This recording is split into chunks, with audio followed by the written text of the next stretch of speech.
days, but Hector Thompson, like Mundine, duelled with legends. He was born in Kempsey in 1949, orphaned soon after, and grew up in a boys' home.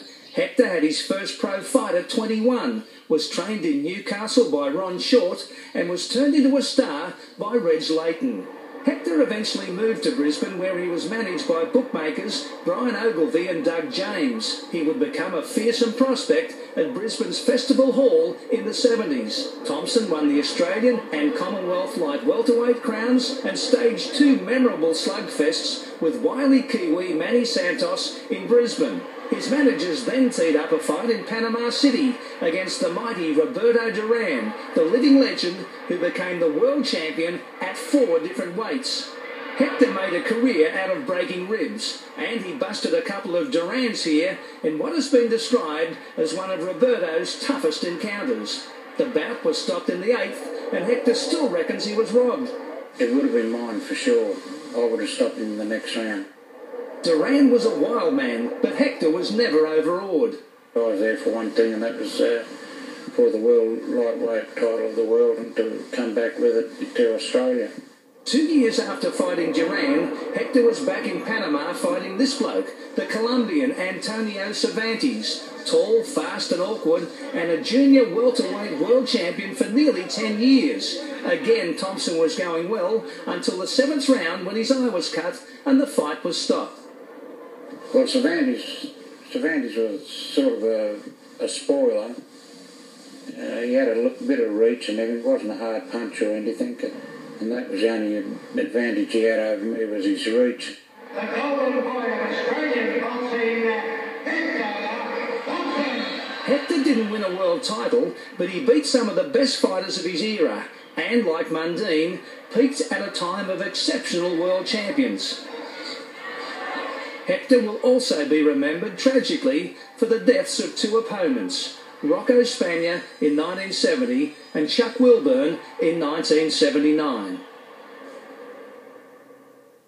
Like Thompson, Paul Ferreri fought at a time when the game was ruled by outstanding title holders. He got a world title shot in 1976, but it came against the explosive Carlos Cerrati, and Ferreri was stopped on a cut in the 12th round.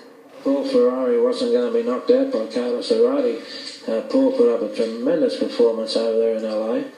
Fighters like Ferreri were astounded when a couple of kids turned the fight game on its ear in the 1980s. Lester Ellis and Jeff Fenech both won world titles in the newly formed IBF and ushered in the most successful decade of Australian boxing. Blonde bomber Barry Michael, here fighting American bank robber Earthquake Carter, was envious, and with good reason. He'd won a Commonwealth title, but despite 12 years of hard toil, the world title shot had always escaped him. In 60 pro fights all around the globe, Michael was never knocked off his feet.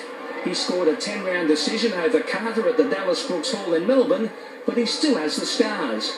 No one had gone beyond 4 rounds with him. And, mate, I soon learned why. In the first round, he hit me with 3 bombs that nearly put me down in the first round. And if you recall, in the 8th, he had me really badly hurt. Probably the closest I ever came to hitting a deck, Carter.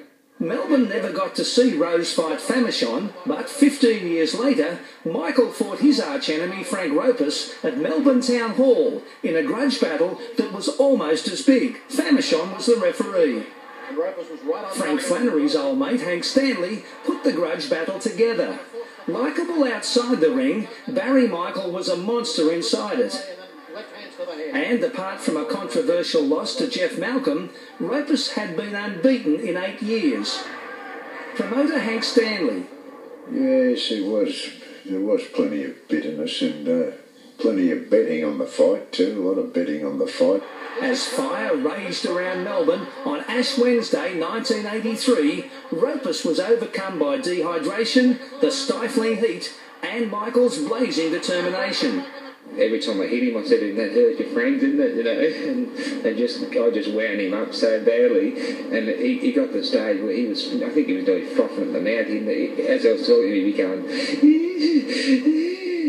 But it was just such a hot night. It had to be 130 degrees in the place, and I knew that wasn't in Frank's favour because he'd squeezed himself to make the 10 stone.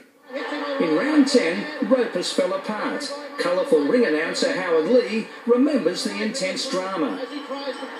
Frank Roper's got to the weigh-in well over the limit, and therefore he had to boil down.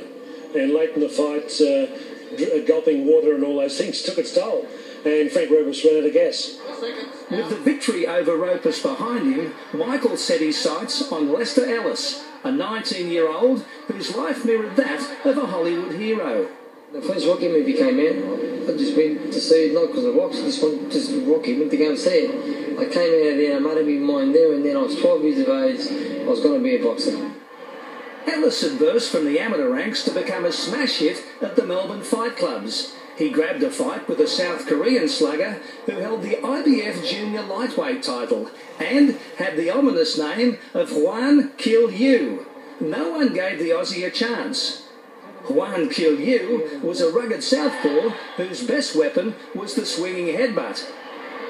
I was a lot faster fighter anyway, and that's why I just kept it for the off 15 rounds, in and out, and made it all good for him. I kept banging me in the head, and I think after fighting it, about 15 stitches or so, big gash on my cheek, 2 massive gashes, 3 gashes on the top of my eye, so I was in a bit of a mess after the fight. Ellis had won the most fierce fight of his young life, and it was a heady time. Kids painted the streets with his name. But the challenges to his place at the top were closing in fast. A year earlier, Fenech had lost controversially at the LA Olympics. I made a promise to myself that if I couldn't win a gold medal, I'd win a world title. The Fenech story had started in 1981 at the Newtown Police Boys Club. Johnny Lewis had been training fighters for 20 years when in walked Fenech. Lewis liked what he saw. I did mention to one of the boys that I was training that we needed some sparring. This kid straight away put his hand up and volunteered, and I said, mate, you just can't come in like that and spar these blokes. And he said, I'll give it a go. And I thought to myself, gee, this kid's cocky, and it all started from that day. Fenech's rise up the pro ranks began with him pounding Bobby Williams at the Marrickville RSL. For his first 5 fights, Fenech was a club fighter. Then he met Bill Morty. It was all by chance. Colin Love, who was my solicitor at the time, was acting as a manager for Fenech. And then I visited in his home at Coogee one day, and instead of showing me baby photos, he showed me a video of Fenech. And when I saw it, I realised, there was a super athlete. The night after Anzac Day 1985 at Sydney's Horton Pavilion, Fenech hammered Japan's Satoshi Shingaki on Morty's first big boxing show. The IBF bantamweight champ was all target. The same night Fenech was mauling Shingaki, Lester Ellis was trying to contain a Filipino volcano named Rod Sequenin in Melbourne. 2 Australians fighting for world titles on the same night.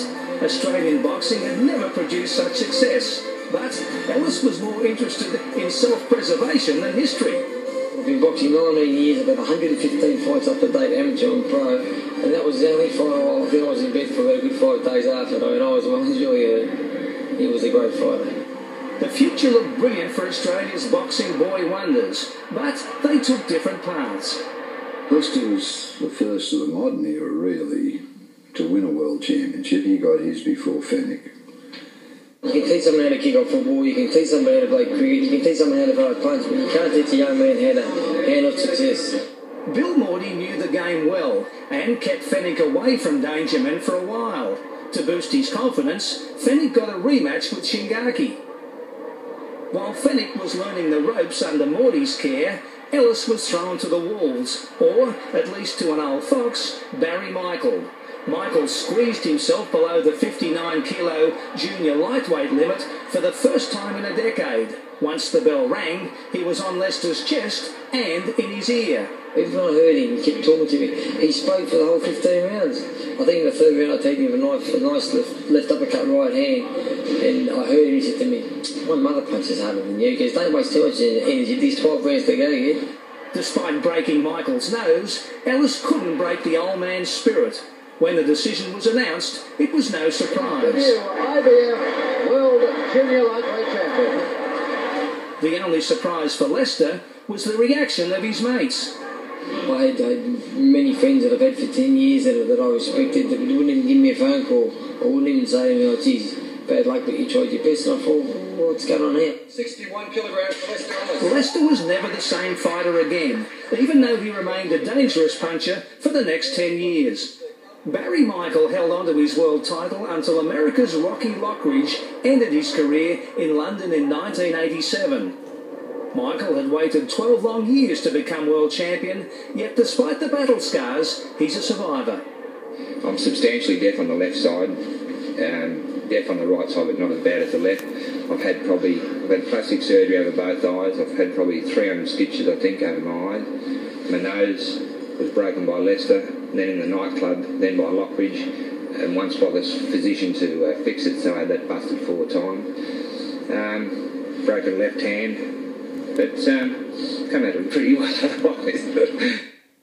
Fenech's run of easy opponents ended against the formidable Jerome Coffey and Daniel Zaragoza. In July 1986,